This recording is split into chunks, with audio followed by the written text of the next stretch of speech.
Bună, Capricorn! Bine ai venit și mă bucur să te am aici alături de mine. Vreau să văd pentru tine, folosindu-ne de oracolul Moonology Manifestation, să vedem ce mesaj avem inițial pentru etalarea ta. De data asta ne vom folosi de etalarea crucea celtică și un mesaj inițial din acest oracol. Bineînțeles, voi mai folosi și alte oracole, așa că rămâi aproape de mine până la final de citire. Primul pătrar de lună în zodia Capricorn, chiar zodia ta a ieșit aici în prim plan, arată cea mai blândă față a ta și la baza pachetului deschide-te schimbării. Lună nouă în zodia Vărsător. Poate ai de-a face cu un vărsător sau ai tu pe harta ta natală, însă acestea sunt marcajele pe care le văd inițial aici în etalarea ta. Luna nouă în Vărsător, cred că a fost, nu mai știu exact, dar bineînțeles a fost în sezonul Vărsătorului. Nu mai știu exact data și poate că dacă te-ai uita în urmă, ai să vezi că acolo ți-ai setat anumite intenții pentru tine, mai ales pentru planul financiar, aș putea să spun, pentru că Vărsătorul este în casa ta a doua. Hai să vedem crucea celtică ce are să transmită pentru tine, pentru Capricorn. Uite, au venit, s-au întors 3 carduri și avem 6 de cupe, cineva din trecutul tău, 2 de monede și regele de bâte. Văd că ai o pasiune intensă pentru cineva anume sau cineva pentru tine. Poate ai de a face cu un leu, berbec, săgetător, o persoană din trecutul tău. Mai văd și rac aici la baza pachetului.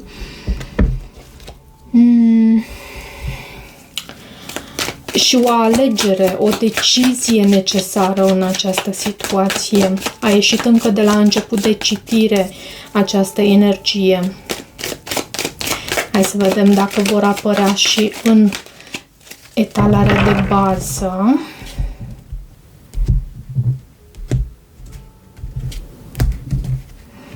Și avem Cartea Moartea. Cartea Moartea reprezintă Scorpionul, reprezintă moarte și renaștere, reprezintă transformare, care nu este întotdeauna ușoară, nu este întotdeauna așa lină, ci cere uneori și sacrificiu, uneori este și dureroasă această transformare. 2 de bâte, iarăși e vorba despre o alegere și 10 de cupe. Ai luat decizia, poate, de a încheia ceva ce a reprezentat pentru tine un 10 de cupe? O împlinire emoțională maximă, împlinirea unei dorințe, poate ai de a face cu un săgetător, văd și roata norocului. Uite, ai deschis etalarea și în tarot, tot cu cartea ta, văd diavolul în situația de față, 5 de bâte în provocare, regina de bâte, nu mai să așez cărțile, în subconștient, în trecut avem 3 de monede, judecata, 8 de bâte, 7 de cupe, puterea. Poate ai de a face cu cineva cu marcaje pe leu. Văd aici și 9 de spade și rezultatul posibil obținut este acest rege de spade. Hai să vedem, să clarificăm și să vorbim în același timp despre fiecare din aceste energii și ce semnifică ele pentru tine. Avem diavolul. Diavolul poate să anunțe anumite frici, poate să anunțe anumite adicții, dependențe. Poate să anunțe și faptul că ai de a face cu o altă persoană din zodia Capricornului. pentru puțini dintre voi însă cred acest lucru. Diavolul în această carte îmi denotă și forță, abuz, violență. Cele două personaje sunt ținute aici în întuneric de o entitate întunecată. De ce acest diavol? 6 de bâte. Văd dorința ta de a câștiga și nu doar de a câștiga, și nu neapărat doar dorința. Da, cred că mai înțeles ce vreau să spun. Eu văd o reușită aici pentru tine. Cred că diavolul te reprezintă pe tine, este cartea ta până la urmă și văd și 3 de monede și 6 de bâte. Posibil această reușită să fie în planul financiar cu acest 3 de monede. Spânzuratul. Justiția. După o lungă așteptare, cumva ți se face dreptate. De ce acest 5 de bâte, totuși, în provocare? Acest 5 de bâte vorbește despre competiție, posibil, dacă este vorba despre o reușită la muncă, să existe și alți competitori, cumva, și care, da, persoane, 7 de bâte avem, persoane defensive. Și turnul, poate ai de a face cu un scorpion aici, văd și aici scorpion, săgetător, leu foarte mult, leu berbec săgetător, gemeni balanță vărsător. De ce regina de bâte în subconștientul tău? Regina de bâte poate să reprezinte o persoană dintr-un semn de foc, așa cum am menționat anterior. Regina de bâte și pajul de spade, o persoană pe care o monitorizezi tu sau ea pe tine, această persoană, văd o energie feminină în subconștientul tău. Și turnul. O persoană pe care o ții așa, o monitorizez, pentru că nu știu altfel cum să mă exprim. Sau această persoană pe tine. Dar având aceste energii în subconștientul tău, posibil tu să fii încheiat o anumită poveste cu această persoană. Și lucrul acesta a adus o puternică dezamăgire pentru tine. De ce 3 de monede? În ceea ce tu lași în trecut. De ce acest 3 de monede? Cavalerul de bâte. Poate a existat un trio. Da, și 7 de cupe.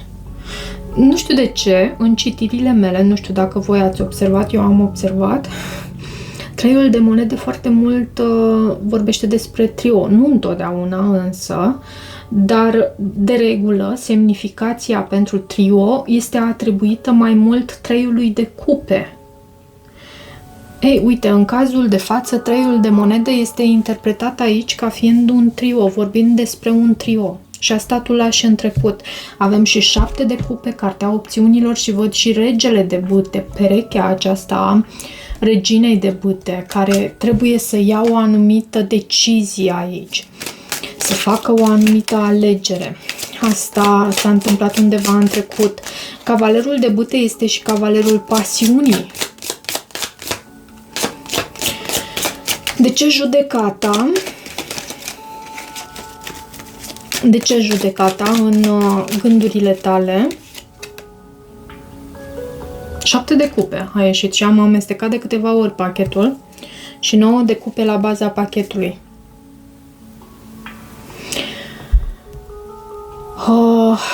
Cred că urmărește această persoană, pentru că am văzut asta și în subconștientul tău și văd și în conștient faptul că îți dorești reconciliere. 7 de cupe, să știi că în afară de opțiuni mai poate însemna și a vizualiza. Poate ai acces la profilul de social media sau profilurile de social media ale acestei persoane. Poate. Și văd că în gândurile tale, în conștient, tu te gândești foarte mult. Mă gândesc eu la o reconciliere aici cu acest card, judecata. Nu întotdeauna este interpretat astfel, dar de data asta așa simt. De ce 8 de bâte? De ce acest 8 de bâte? 8 de cupe. Cineva comunică faptul că se detașează, văd împărăteasa aici, o energie feminină, sau te reprezintă pe tine, te poate reprezenta și foarte bine și pe tine, această împărăteasă. De regulă reprezintă Taurul sau Balanța. Cineva comunică faptul că se detașează din punct de vedere emoțional.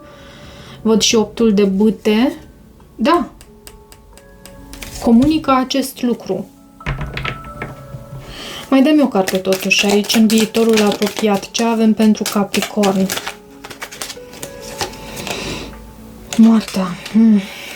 O încheiere, și din nou împărăteasa. Poți să ai de a face cu o energie feminină sau să fii tu această energie feminină care pune punct la ceva anume și comunică acest lucru. 7 de cupe este în sfatul pentru tine și în același timp starea ta emoțională. 7 de cupe anunță confuzie, poate să anunțe faptul că ai opțiuni, dar merg totuși pe interpretarea de aici, din conștient, din gândurile tale. Să vedem însă și clarificare. Ce este cu acest 7 de cupe? Asul de bâte.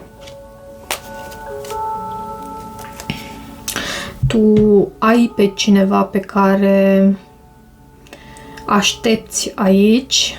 Văd și 3-ul de bâte, simți pasiune, îți dorești un nou început cu pasiune. Asul de bâte este o carte care anunță acest lucru. Este și în sfatul pentru tine. Și avem puterea. Ce este cu această carte, puterea?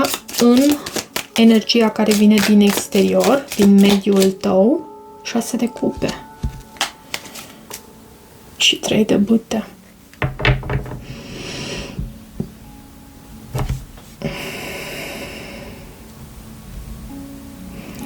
Copiii pot fi importanți aici. Un suflet pereche, un leu.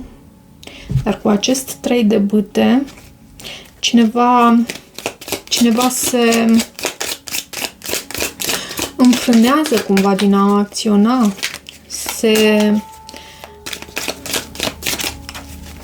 Cineva îmblânzește leul. Și uite, 5 de cupe, dar a ieșit întors. Asta e bine. Și regina de spade. Poate fi vorba despre un gemeni, o balanță sau un vărsător cu această regină de spade. O persoană care comunică și transmite faptul că pleacă. Ok?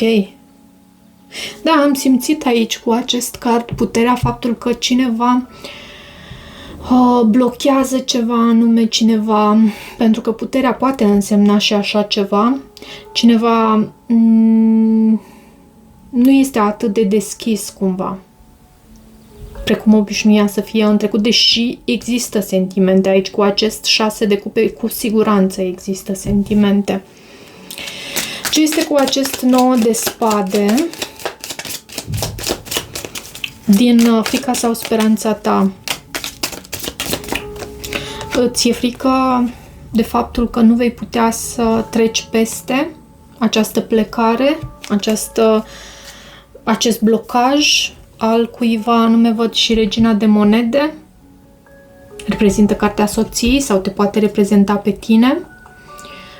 Taur, Fecioară sau Capricorn, așa cum ești tu.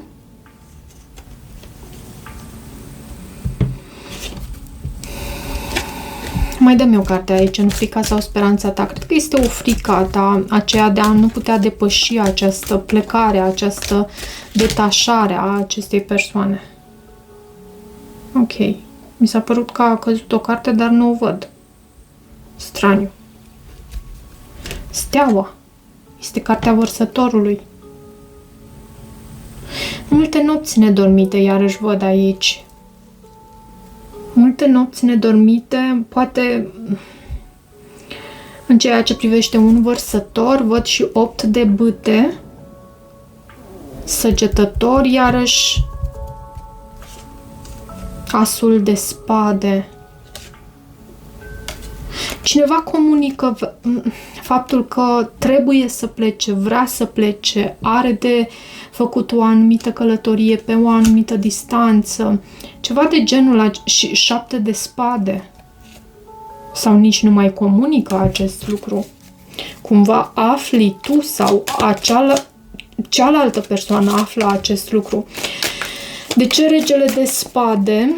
Așa cum am spus, reprezintă cartea unui semn de aer. Este o persoană extrem de inteligentă și care comunică foarte bine.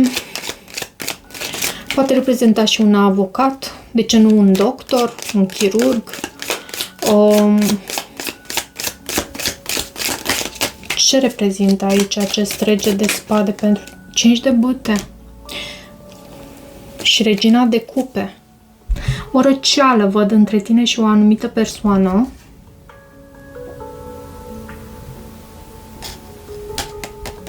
Sau afli că ai parte de competiție? Ce este cu acest 5 de bâte? Am văzut și regina de cupe la baza pachetului. Tot regina de cupe ești. Și diavolul.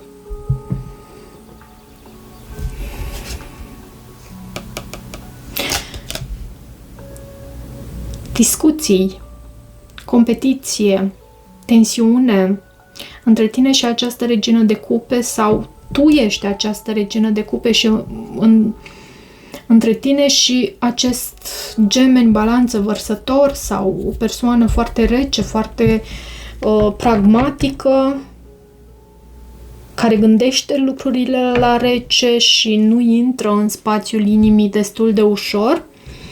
Ok, vreau acum să te rog să îți formulezi o întrebare în legătură cu această situație și eu voi încerca să îți ofer un răspuns la întrebarea ta.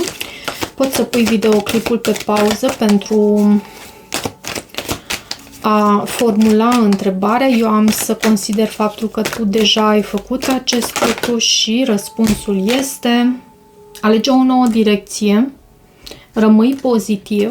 Nu știu exact la ce te-ai referit tu, la ce sau ce întrebare ți-ai formulat, dar alege o nouă direcție este răspunsul. Rămâi pozitiv. Da, ești pregătit pentru ce anume? Ține de tine, don't stop, nu te opri, ține de tine. Poți să ceri și ajutorul celor din jur, bineînțeles. Și un sfat din partea acestui oracol pentru Capricorn. Vreau și un sfat pentru Capricorn. Vreau și un sfat pentru tine, Capricorn. Arată apreciere și iubește-te pe tine însuți. Iubește-te pe tine însăți, dragă Capricorn. Nu uita de aceste lucruri și da, dă dovadă și sau arată și apreciere, dar autoapreciere, iarăși îmi vine să spun aici, pentru că avem și autoanaliză, iubește-te pe tine însuți. Posibil să trebuiască să dai dovadă de mai multă iubire de sine și asta pentru a-ți, până la urmă, de ce nu, pentru a-ți întări și stima de sine. Ok, vreau să văd și din oracolul frunzelor de ceai câteva mesaje pentru tine. Ok.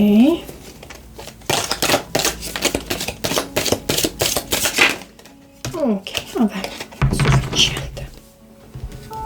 Și avem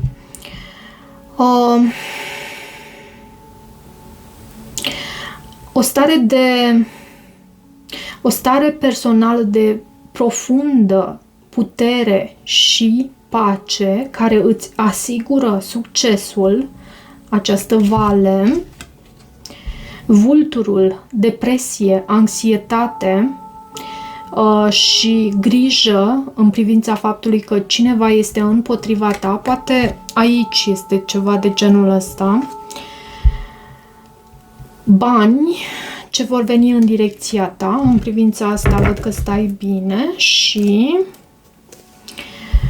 prea multe probleme îți faci în ceea ce privește aceste chestiuni sexuale. Ok, dragă Capricorn, cam atât pentru această citire. Dacă rezonezi cu acest mesaj, nu uita să te abonezi canalului. Poți să devii și membru al acestui canal dacă îți dorești acest lucru, bineînțeles. Găsești detalii în descrierea acestui videoclip. Te îmbrățișez cu drag și toate bune!